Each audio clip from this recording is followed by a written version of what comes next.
પ્રદેશ ભાજપના અધ્યક્ષ જગદીશ વિશ્વકર્મા પણ દિલ્હીમાં એ સાથે બેઠકમાં હતા।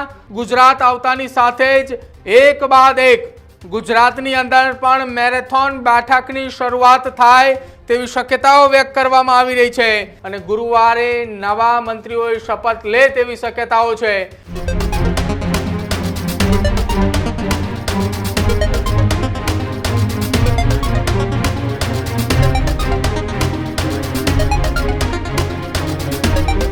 ગુજરાતની રાજનીતિ સાથે જોડાયેલા એક મહત્વપૂર્ણ સમાચાર સામે આવી રહ્યા છે અને આ સમાચાર દિલ્હીથી સામે આવી રહ્યા છે। દિલ્હીની અંદર વડાપ્રધાન નરેન્દ્ર મોદી અને ગુજરાતના મુખ્યમંત્રી ભૂપેન્દ્ર પટેલની બેઠક બાદ એક મહત્વપૂર્ણ સમાચાર મળી રહ્યા છે। આ સમાચાર એ ગુજરાતના રાજકારણના સૌથી મહત્વપૂર્ણ સમાચાર છે કે જ્યાં મુખ્યમંત્રીની એ બેઠક બાદ રાત્રિ રોકાણ દિલ્હીમાં કર્યું હતું। મંત્રીમંડળના વિસ્તરણ અંગે મહત્વપૂર્ણ સમાચાર। નવા સંગઠનની રચનાને લઈને દિલ્હીમાં મનોમંથન થયું હોવાના સમાચાર મળી રહ્યા છે। દિલ્હીમાં મનોમંથનના દરમિયાન બેઠક દરમિયાન પ્રદેશ ભાજપના અધ્યક્ષ જગદીશ વિશ્વકર્મા પણ દિલ્હીમાં એ સાથે બેઠકમાં હતા। મંત્રીમંડળના વિસ્તરણ વચ્ચે મુખ્યમંત્રીએ દિલ્હીમાં રાત્રિ રોકાણ કર્યું। રાત્રિ રોકાણ કરતાની સાથે જ આજે મુખ્યમંત્રીનો રવિ કૃષિ મહોત્સવનો કાર્યક્રમ જે છે તે રદ કરાયા છે। મુખ્યમંત્રી રવિ કૃષિ મહોત્સવ કાર્યક્રમમાં હાજર રહેવાના હતા। થોડો સમય પહેલા જ મુખ્યમંત્રીએ દિલ્હીથી ગુજરાત આવવા માટે રવાના થયા છે।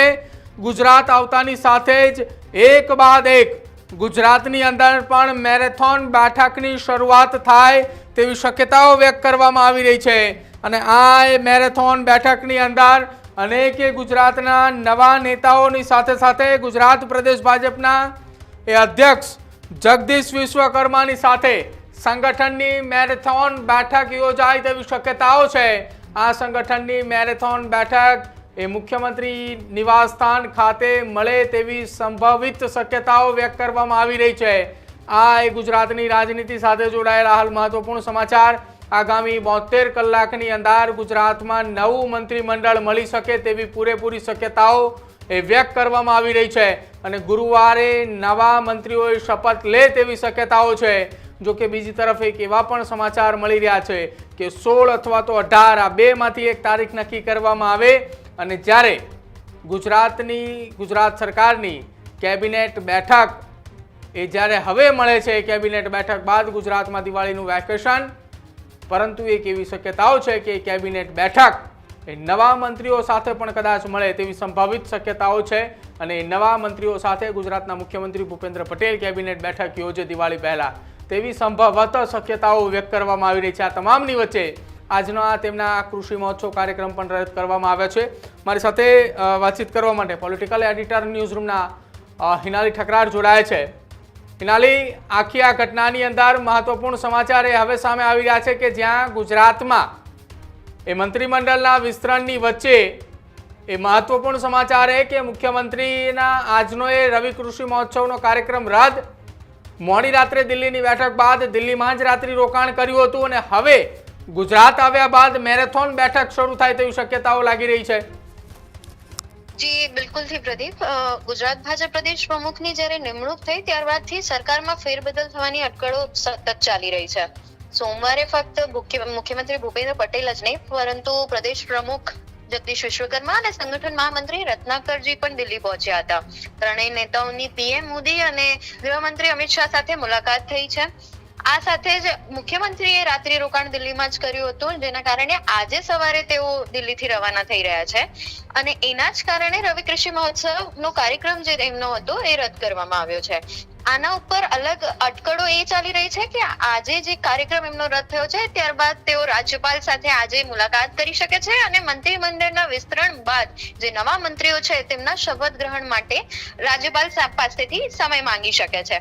કારણ કે જે 3 મુદ્દાઓ ખાસ કરીને દિલ્હીમાં ચર્ચાયા છે અને જેના સીધા કનેક્શન ગુજરાત સાથે છે એ છે મંત્રીમંડળમાં ફેરફાર, મંત્રીમંડળનું વિસ્તરણ અને સરકારના મહત્વના પદો પર નેતાઓની નિમણૂક। હવે આ સાથેની સાથે બીજી તરફ જો વાત કરવામાં આવે, જેમ કે મુખ્યમંત્રીનું કાર્યક્રમ જે રદ થયું છે, જ્યારે બીજી તરફ જગદીશ વિશ્વકર્માનો વડોદરાનો જે રેલીનો કાર્યક્રમ છે તેને યથાવત જ રાખવામાં આવ્યો છે। એટલે કે રાજ્યના મંત્રીમંડળમાં દિવાળી પહેલા આતશબાજી થાય અને કોના જે નામ છે એ નામ કપાઈ જાય તેની અત્યારે શક્યતાઓ છેલ્લા 48 કલાકમાં કે આગળના કલાકોમાં નક્કી થઈ જ જવાનું છે.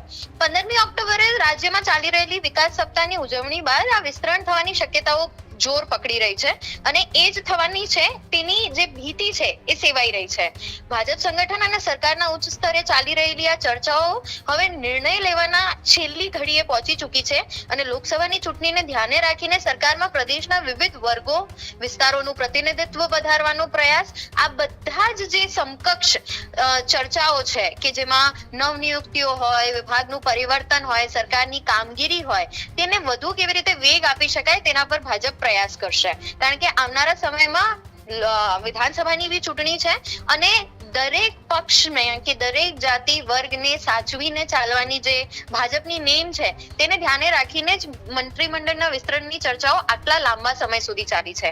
હવે મુખ્યમંત્રી ઉપર આ ભારણ છે કે એ કઈ રીતે આગળની જે એમની મંત્રીમંડળ છે, નવી મંત્રીમંડળની જ્યારે વિસ્તરણ થશે ત્યારબાદ તેઓ 2027 માટે કેવી રીતે રોડ મેપ બનાવે છે તેને લઈને હવે સૌથી વધારે ચર્ચાઓ જે છે એ હવે આવનારા સમયમાં જોર પકડશે. જી પ્રદીપ. અચ્છા હિનાલી, આખી આ ઘટનામાં મહત્વની વાત એ પણ સમજવી છે કે ગુજરાતની અંદર આજે આપે જેમ કહ્યું એમ કે મુખ્યમંત્રીનો રવિ કૃષિ કાર્યક્રમ રદ કરવામાં આવ્યો છે. સંગઠનની અંદર પ્રદેશ ભાજપના અધ્યક્ષનો કાર્યક્રમ વડોદરાની અંદર યથાવત રાખવામાં આવ્યો છે. વડોદરામાં સાંજે મુખ્યમંત્રી પણ જવાના છે એવા પણ સમાચાર છે. જો સાંજે વડોદરામાં મુખ્યમંત્રી જાય તો મધ્ય ગુજરાતના સંગઠનના હોદ્દેદારો સાથે બેઠકો થઈ શકે ખરા? બિલકુલ થઈ શકે છે પ્રદીપ. કારણ કે જે રીતે પ્રદેશ પ્રમુખની નિમણૂક થઈ ત્યારે એ વસ્તુ ઉપર ધ્યાન બહુ જ આપવામાં આવ્યું કે જો મધ્ય ગુજરાતથી અમદાવાદથી જ મુખ્યમંત્રી અને અમદાવાદથી જ પ્રદેશ અધ્યક્ષ છે તો સૌરાષ્ટ્રનું શું, દક્ષિણનું શું, મધ્ય ગુજરાતનું શું?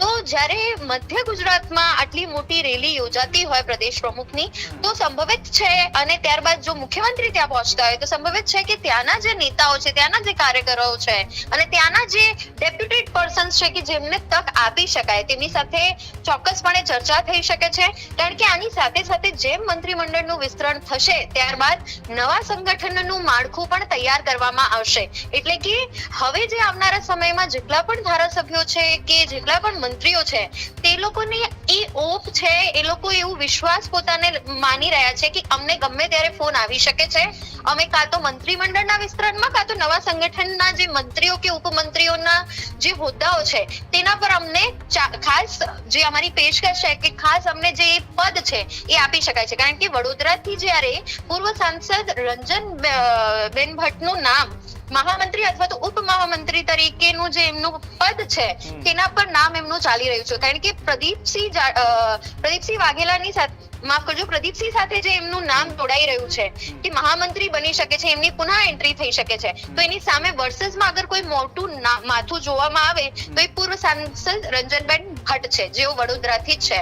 એટલે પૂરી શક્યતાઓ છે કે જો મંત્રીમંડળના વિસ્તરણમાં કોઈ મધ્ય ગુજરાતના કોઈ નેતા કે મંત્રીને સ્થાન ના મળે તો નવા સંગઠનના માળખામાં તો શક્યતા છે કે સંભવતઃ એ લોકોને એ સ્થાન મળી શકે છે. એટલે આ સાંજની આ રેલી અને સાંજની એ બેઠક બંને બહુ જ મહત્વપૂર્ણ છે ગુજરાતના રાજકારણ માટે. જી પ્રદીપ. બિલકુલ હિનાલી, આભાર જોડાવા બદલ. તો મહત્વપૂર્ણ સમાચાર મળી રહ્યા છે. પોલિટિકલ એડિટર હિનાલી ઠકરારે આખી આ ઘટનાની માહિતી આપી કે જ્યાં મધ્ય ગુજરાતની અંદર જે મહત્વના પદો એ મંત્રીમંડળની અંદર મધ્ય ગુજરાતને જો સ્થાન ન આપવામાં આવે તો કદાચ મધ્ય ગુજરાતની અંદરથી ભારતીય જનતા પાર્ટીએ વડોદરા જેવા મોટા શહેરોની અંદરથી એક મહત્વનું પદ સંગઠનના હોદ્દા તરીકે, સંગઠનના હોદ્દેદાર તરીકે આપે તેવી પૂરેપૂરી શક્યતાઓ વ્યક્ત કરવામાં આવી રહી છે. અને હવે જોવાનું રહેશે કે આજે રાજ્યના મુખ્યમંત્રી ભૂપેન્દ્ર પટેલના કૃષિ મહોત્સવ કાર્યક્રમ જે રદ કરવામાં આવ્યો છે એ બાદ સાંજે વડોદરાની અંદર મુખ્યમંત્રી જ્યારે હાજર રહેશે ત્યારે કયા પ્રકારની બેઠકો મળે છે, શું કઈ ચર્ચાઓ થાય છે અને નવા પ્રમુખના એ કાર્યક્રમ દરમિયાન શું કઈ માહોલ બને છે વડોદરાની અંદર એ જોવાનું રહેશે. Healthy life is very important पर टेस्टी लाइफ भी तो जरूरी है ना बॉस. समोसा चाट से है प्यार पर एसिडिटी से कैसे रहोगे दूर यार. Wait, we have a 3-step solution.